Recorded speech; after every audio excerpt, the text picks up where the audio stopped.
हमारा नेतृत्व आज भी मैं दावे के साथ कह सकता हूं, जो भारतीय जनता पार्टी और कांग्रेस की लीडरशिप है, जो दिल्ली से वो किसी को अपने किसी नुमाइंदे को यहां बैठाते हैं, वो केवल उनके इशारों पर उठक बैठक करते हैं। जनता के सवालों पर, उत्तराखंड के भविष्य को लेकर के उनका कहीं कोई स्टेक नहीं है, कहीं कोई उन्हें कोई चिंता नहीं है। उनको वो केवल इस बात पर लगातार उनका सोचना रहता है कि कैसे वो अपने आकाओं को खुश करें ताकि उनको कुर्सी मिल जाए। फिर उस कुर्सी मिलने के बाद वो फिर लगातार उनकी चापलूसी में लगे रहते हैं ताकि उनकी कुर्सी बनी रहे। और ये उठापटक का अभी हालिया दौर हमने देखा है। शुरुआत से राज्य बनने के पहले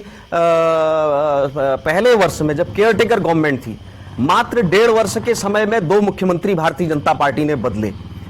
कांग्रेस की सरकार में जब नारायण दत्त तिवारी जी मुख्यमंत्री रहे तो बमुश्किलात, चूंकि उनका कद, उनका व्यक्तित्व इतना बड़ा था कि उनको कांग्रेस आलाकमान ने बदला नहीं, लेकिन स्थानीय स्तर पर यहां पर एक गुट लगातार सक्रिय रहा सरकार को अस्थिर करने में। तीसरी सरकार भारतीय जनता पार्टी की बनती है तो 3 बार 3 मुख्यमंत्रियों ने यहां शपथ ली। चौथी बार का उदाहरण हमारे सामने है, फिर कांग्रेस की सरकार बनी, 2 मुख्यमंत्रियों ने शपथ ली। 5वीं बार आप हालात देखिए, अभी हाल में मात्र 1 वर्ष में एक तरफ विधानसभा का बजट सत्र चल रहा होता है और मुख्यमंत्री दिल्ली के इशारे पर बदला जाता है।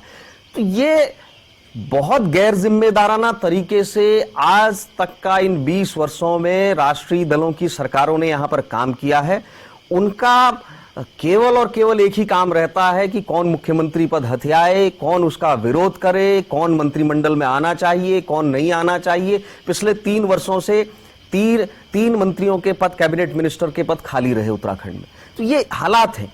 इसको लोगों को, उत्तराखंड की जनता को समझना पड़ेगा कि उत्तराखंड क्रांति दल में कभी इस किस्म का कोई विवाद नहीं है। अगर हमारा विवाद भी है तो केवल इस बात को लेकर के है कि कौन बेहतर तरीके से उत्तराखंड के मुद्दों में उत्तराखंड क्रांति दल का नेतृत्व कर सकता है। लड़ाई अगर उत्तराखंड क्रांति दल के भीतर आपस में विवाद है भी तो वो जनता के मुद्दों को सुलझाने को लेकर के कि कौन बेहतर तरीके से इन सारी चीजों के समाधान कर सकता है। पद की कहीं पर लड़ाई नहीं है।